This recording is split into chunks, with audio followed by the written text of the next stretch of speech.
Olá pessoas, quem fala aqui é Belmiro, bem-vindos e bem-vindas ao nosso podcast. Esse podcast da Estúdio Sala de Aula, gravado com o aplicativo Anchor, Anchor.fm. Então recomendo, se vocês quiserem acompanhar melhor nos podcasts, também produzir o seu próprio podcast, grave com o Anchor, em que você não tem que pagar nada e também não tem limite de armazenamento. Então, sem mais delongas, vamos então para o nosso episódio.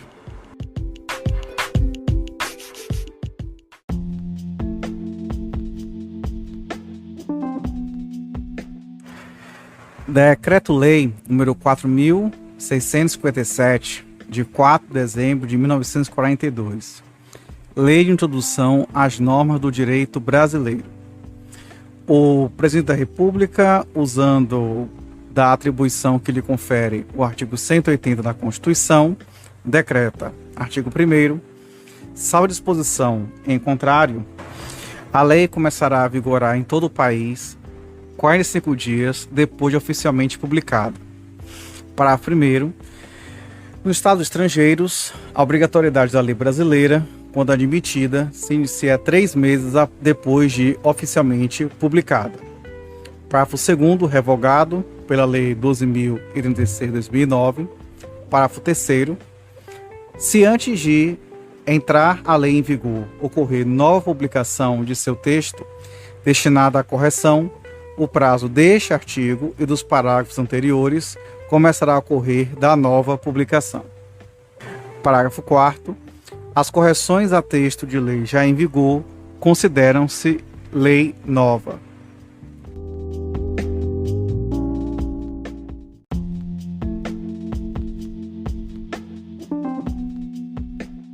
Artigo 2º. Não se destinando à vigência temporária, a lei terá vigor até que outra a modifique ou revogue.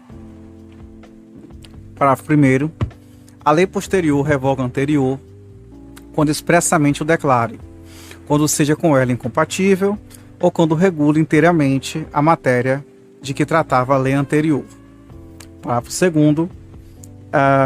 A lei nova, que estabeleça disposições gerais ou especiais, a par das existentes, não revoga e nem modifica a lei anterior. Parágrafo 3º. Salvo disposição em contrário, a lei revogada não se restaura por ter a lei revogadora perdido a vigência.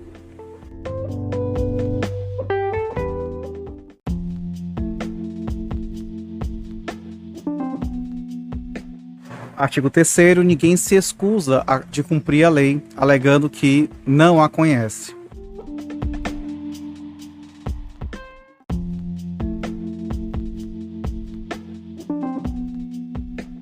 Artigo 4º. Quando a lei for omissa, o juiz decidirá o caso de acordo com a analogia, com os costumes e os princípios gerais de direito.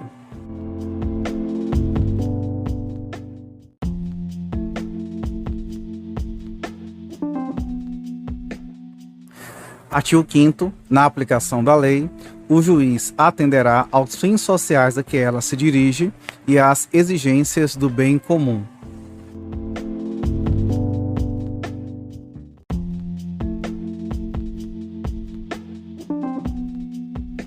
Artigo 6º. A lei em vigor terá efeito imediato e geral, respeitados o ato jurídico perfeito, o direito adquirido e a coisa julgada. Parágrafo 1º.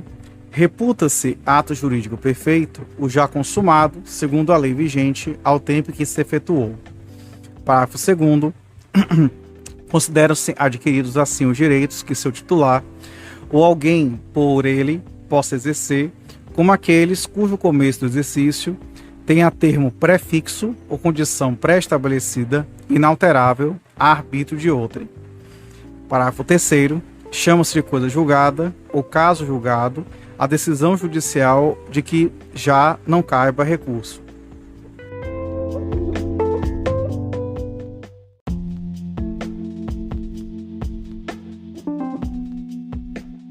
Artigo 7º. A lei do país em que domiciliada a pessoa determina as regras sobre o começo e o fim da personalidade, o nome, a capacidade e os direitos de família. Parágrafo 1º. Realizando-se o casamento no Brasil, será aplicada a lei brasileira quanto aos impedimentos dirimentes e às formalidades de celebração. Parágrafo 2º. O casamento de estrangeiros poderá celebrar-se perante autoridades diplomáticas ou consulares do país de ambos os nubentes. Parágrafo 3º. Tendo os nubentes domicílio diverso, regerá os casos de invalidade do matrimônio a lei do primeiro domicílio conjugal. Parágrafo 4º. O regime de bens, legal ou convencional, obedece à lei do país em que estiverem os nubentes de domicílio, e se este for diverso, a do primeiro domicílio conjugal. Parágrafo 5º. O estrangeiro casado, que se naturalizar brasileiro, pode, mediante expressa anuência de seu cônjuge, requerer ao juiz, no ato da entrega do decreto de naturalização, se apostile ao mesmo a adoção do regime de comunhão parcial de bens, respeitados os direitos de terceiros e dada esta adoção ao competente registro. Parágrafo 6º.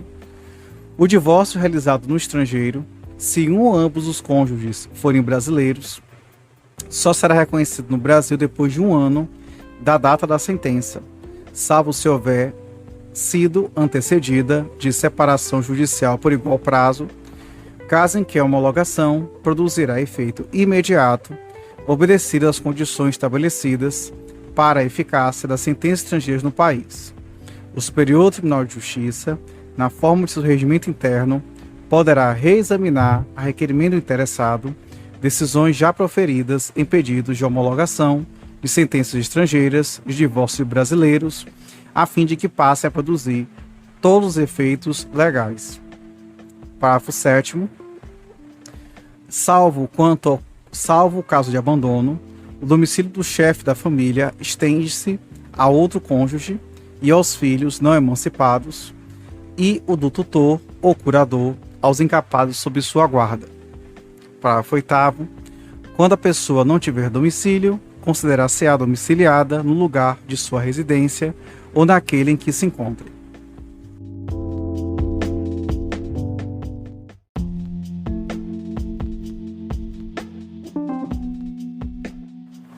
Artigo 8º. Para qualificar os bens e regular as relações a ele concernentes, aplicar-se-á a lei do país em que estiverem situados. Parágrafo 1º. Aplicar-se-á a lei do país em que for domiciliado o proprietário quanto aos bens móveis que ele trouxer ou se destinarem a transporte para outros lugares. Parágrafo 2º. O penhor regula-se pela lei do domicílio que tiver a pessoa em cuja posse se encontre a coisa apenhada.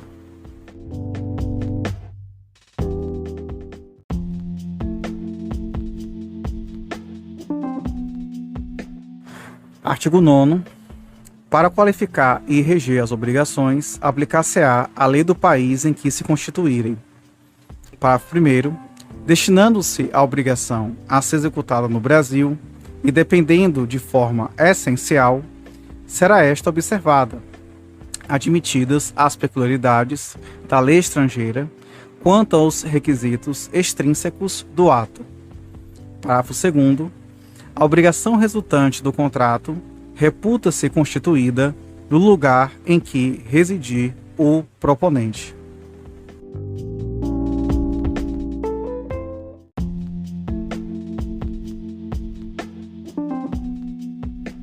Artigo 10. A sucessão por morte ou por ausência obedece à lei do país em que estiver domiciliado o defunto ou desaparecido, qualquer que seja a natureza ou a situação dos bens. Parágrafo 1º. A sucessão de bens de estrangeiros situados no país será regulada pela lei brasileira em benefício do cônjuge ou dos filhos brasileiros ou de quem os represente, sempre que não lhes seja mais favorável a lei pessoal do de cujos. Parágrafo 2º. A lei do domicílio do herdeiro ou do legatário regula a capacidade para suceder.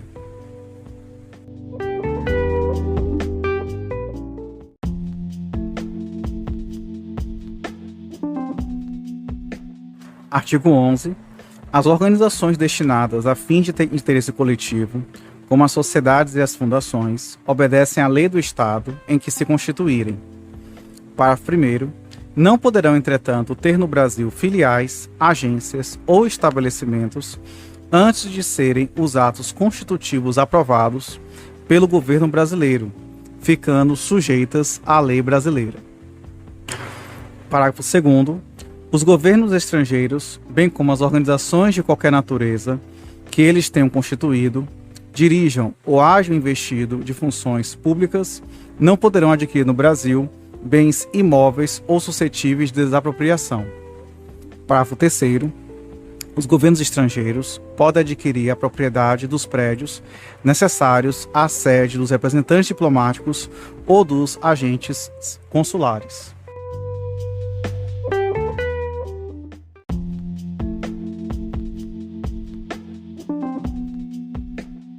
Artigo 12. É competente a autoridade judiciária brasileira quando for o réu domiciliado no Brasil ou a que tiver de ser cumprida a obrigação. Parágrafo 1º. Só a autoridade judiciária brasileira compete conhecer as ações relativas a imóveis situados no Brasil. Parágrafo 2º. A autoridade judiciária brasileira cumprirá, concedido o exequatur e segundo a forma estabelecida na lei brasileira, as diligências deprecadas por autoridade estrangeira competente, observando a lei desta quanto ao objeto das diligências.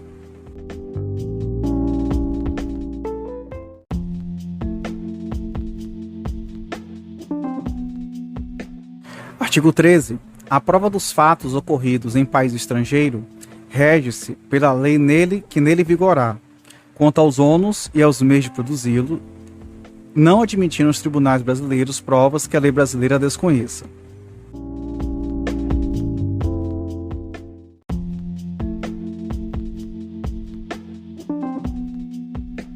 Artigo 14. Não conhecendo a lei estrangeira, poderá o juiz exigir de quem a invoca prova do texto e da vigência.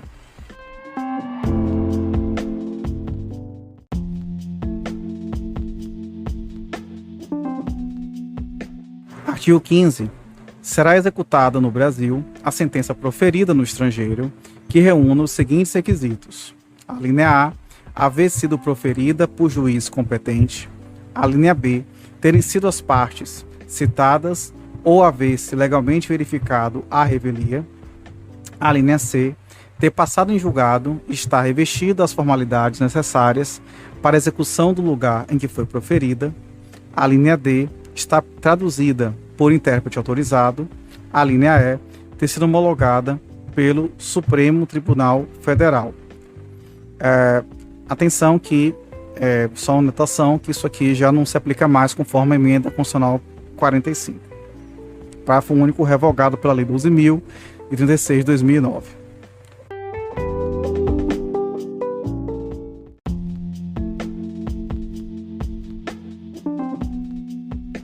Artigo 16. Quando, nos termos dos artigos precedentes, se houver de aplicar a lei estrangeira, ter-se-á em vista a disposição desta, sem considerar-se qualquer remissão por ela feita a outra lei.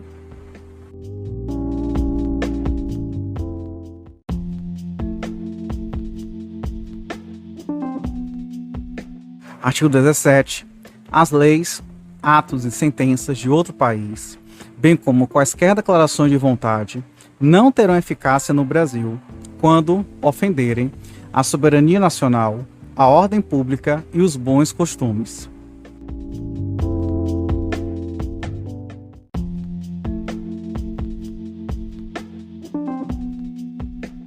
Artigo 18. Tratando-se de brasileiros, são competentes as autoridades consulares brasileiras para ali celebrar o casamento e mais atos de registro civil e de tabelionato, inclusive o registro de nascimento e de óbito dos filhos de brasileiro ou brasileira nascidos no país na sede do consulado. Parágrafo 1º. As autoridades consulares brasileiras também poderão celebrar a separação consensual e o divórcio consensual de brasileiros, não havendo filhos menores ou incapazes do casal, e observar os requisitos legais quanto aos prazos, devendo constar da respectiva escritura pública as disposições relativas à descrição e à partilha dos bens comuns e à pensão alimentícia, e ainda ao acordo quanto à retomada pelo cônjuge de seu nome de solteiro ou à manutenção do nome adotado quando se deu o casamento. Parágrafo 2º. É indispensável a assistência de advogado devidamente constituído, que se dará mediante a subscrição de petição, juntamente por ambas as partes, ou apenas uma delas, caso a outra constitua advogado próprio, não se fazer necessário que a assinatura do advogado conste escritura pública.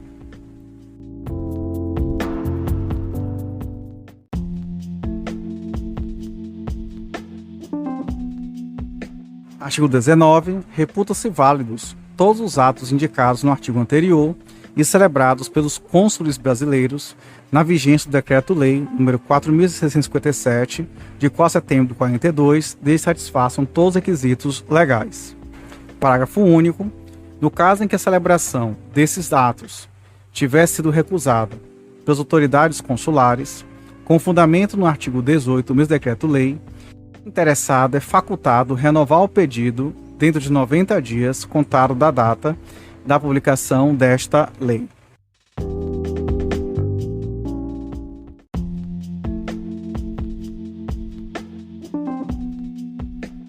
Artigo 20.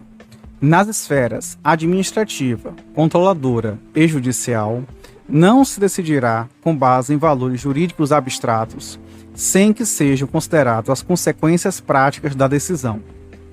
Parágrafo único. A motivação demonstrará a necessidade e a adequação da medida imposta ou da invalidação de ato, contrato, ajuste, processo ou norma administrativa, inclusive em face das possíveis alternativas.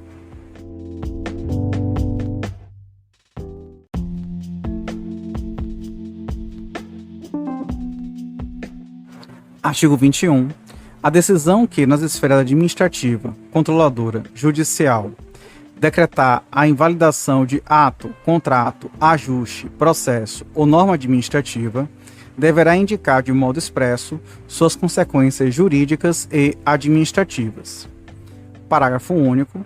A decisão que se refere ao caput desse artigo deverá, quando for o caso, indicar as condições para que a regularização ocorra de modo proporcional e equânime e sem prejuízo aos interesses gerais, não se podendo impor aos sujeitos atingidos ônus ou perdas que, em função das peculiaridades do caso, sejam anormais ou excessivos.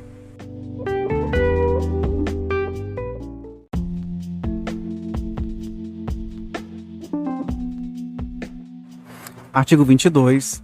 Na interpretação de normas sobre gestão pública, serão considerados os obstáculos e dificuldades reais do gestor e as exigências das políticas públicas a seu cargo, sem prejuízo dos direitos dos administrados. Parágrafo 1º. Em decisão sobre regularidade de conduta ou validade de ato, contrato, ajuste, processo ou norma administrativa, serão consideradas circunstâncias práticas que houverem sido imposto, limitado ou condicionado à ação do agente. Parágrafo 2º. Na aplicação de sanções, serão consideradas a natureza e a gravidade da infração cometida, os danos que dela provierem para a administração pública, as circunstâncias agravantes e atenuantes e os antecedentes do agente. Parágrafo 3º. As sanções aplicadas ao agente serão levadas em conta na dosimetria das demais sanções de mesma natureza e relativas ao mesmo fato.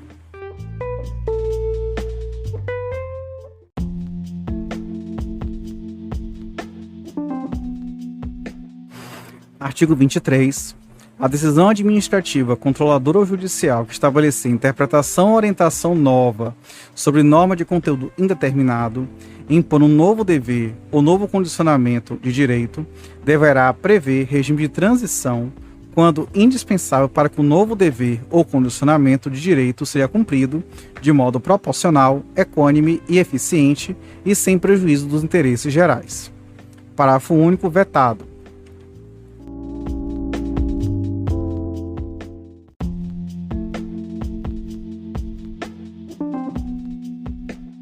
Artigo 24. A revisão nas esferas administrativa, controladora ou judicial, quanto à validade de ato, contrato, ajuste, processo ou norma administrativa, cuja produção já se houver completado, levará em conta as orientações gerais da época, sendo vedado que, com base em mudança posterior de orientação geral, se declarem inválidas situações plenamente constituídas. Parágrafo único. Consideram-se as orientações gerais, as interpretações e especificações contidas em atos públicos de caráter geral ou em jurisprudência judicial ou administrativa majoritária e ainda as adotadas por prática administrativa reiterada e de amplo conhecimento público.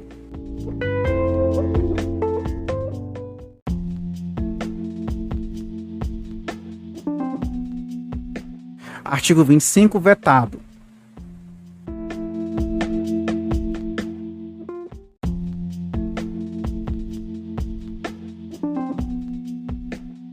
Artigo 26. Para eliminar irregularidade, incerteza jurídica ou situação contenciosa na aplicação do direito público, inclusive no caso de expedição de licença, a autoridade administrativa poderá, após a oitiva do órgão público e, quando for o caso, após a realização de consulta pública e presentes razões de relevante interesse geral, celebrar compromisso com os interessados, observada a legislação aplicável, o qual só produzirá efeitos a partir de sua publicação oficial. Parágrafo 1º. O compromisso referido no caput desse artigo, inciso 1, buscará pela solução jurídica proporcional, equânime, eficiente e compatível com os interesses gerais. Inciso 2, vetado. Inciso 3. Não poderá conferir desoneração permanente de dever ou condicionamento de seu direito reconhecidos por orientação geral. Inciso 4. Deverá prever com clareza as obrigações das partes, o prazo para seu cumprimento e as sanções aplicáveis em caso de descumprimento. Parágrafo 2º, vetado. Artigo 27. A decisão do processo nas esferas administrativa, controladora ou judicial poderá impor compensação por benefícios indevidos ou prejuízos anormais ou injustos resultantes do processo ou da conduta dos envolvidos. Parágrafo 1º. A decisão sobre a compensação será motivada, ouvidas previamente as partes sobre o seu cabimento, sua forma e, se for o caso, seu valor. Parágrafo 2º. Para prevenir ou regular a compensação, poderá ser celebrado compromisso processual entre os envolvidos. Artigo 28. O agente público responderá pessoalmente por suas decisões, opiniões técnicas em caso de dolo ou erro grosseiro. Parágrafos 1º, 2º e 3º vetados. Artigo 29. Em qualquer órgão ou poder, a edição de atos normativos por autoridade administrativa, salvo de mera organização interna, poderá ser precedida de consulta pública para manifestação de interessados, preferencialmente por meio eletrônico, a qual será considerada uma decisão. Parágrafo 1º. A convocação conterá minuta do ato normativo e fixará o prazo e demais condições da consulta pública, observadas as normas legais e regulamentares específicas, se houver. Parágrafo 2º, vetado. Artigo 30. As autoridades públicas devem atuar para aumentar a segurança jurídica na aplicação das normas, inclusive por meio de regulamentos, súmulas administrativas e respostas a consultas. Parágrafo único. Os instrumentos previstos no caput desse artigo terão caráter vinculante em relação ao órgão ou entidade a que se destinam até ulterior revisão. Rio de Janeiro, 4 de setembro de 42, Getúlio Vargas, presidente.